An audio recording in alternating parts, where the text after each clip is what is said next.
మన సనాతన సంప్రదాయంలో దీపానికి ఒక ప్రత్యేక స్థానం ఉంది. దీపం వెలుతురునివ్వడమే కాక మనల్ని అజ్ఞానం నుండి జ్ఞానం వైపు నడిపిస్తుంది. ధార్మికమైన కార్యక్రమాల్లో మనందరం కూడా దీపాలు వెలిగిస్తాం.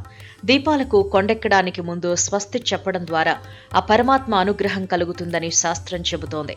హిందూ సాంప్రదాయంలో దీపానికి ఒక ప్రత్యేక ప్రాముఖ్యత ఉంది. దేవాలయాలలో, ఇంటిలో నిత్యం దీపారాధన చేస్తూ ఉంటారు. అలాగే ఏ పూజా కార్యక్రమంలో అయినా దీపాలు ఖచ్చితంగా వెలిగిస్తారు. ప్రతి గృహిణి ఉదయం లేవగానే నిత్యకృత్యాలు పూర్తి చేసి బ్రహ్మ ముహూర్తంలో దీపాన్ని వెలిగించాలి. సంధ్యా సమయంలో కూడా దీపాన్ని వెలిగించటం వల్ల లక్ష్మి అనుగ్రహం కలుగుతుందని ప్రతీతి.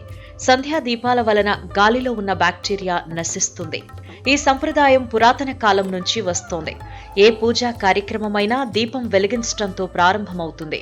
దీపం వెలిగించకుండా చేసే పూజలు అసంపూర్ణమని పండితులు, శాస్త్రాలు చెబుతున్నాయి. అందుకే పూజా సమయంలో దీపాలు వెలిగించే సాంప్రదాయాన్ని ప్రతి ఒక్కరూ పాటిస్తారు.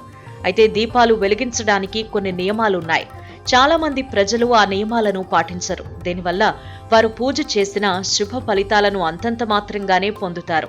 అయితే చేసిన ఫలితం పూర్తిగా పొందడానికి దీపం వెలిగించేటప్పుడు ఈ నియమాలను ఖచ్చితంగా పాటించాలి. మరి ఆ నియమాలేంటో ఇప్పుడు తెలుసుకుందాం.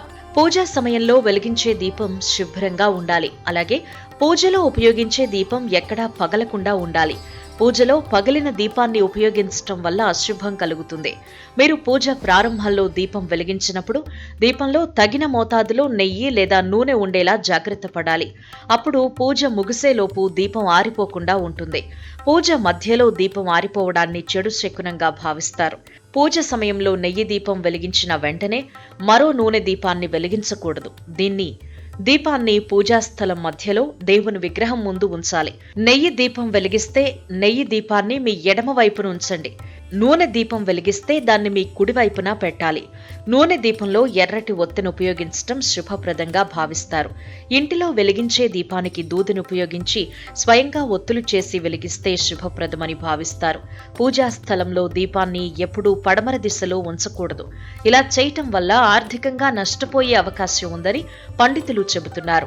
అలాగే దీపానికి నమస్కారం చేయాలి. దీపం మానవునిలోని రాగ, ద్వేష, అసూయ, అహంకారాలను తొలగిస్తుంది.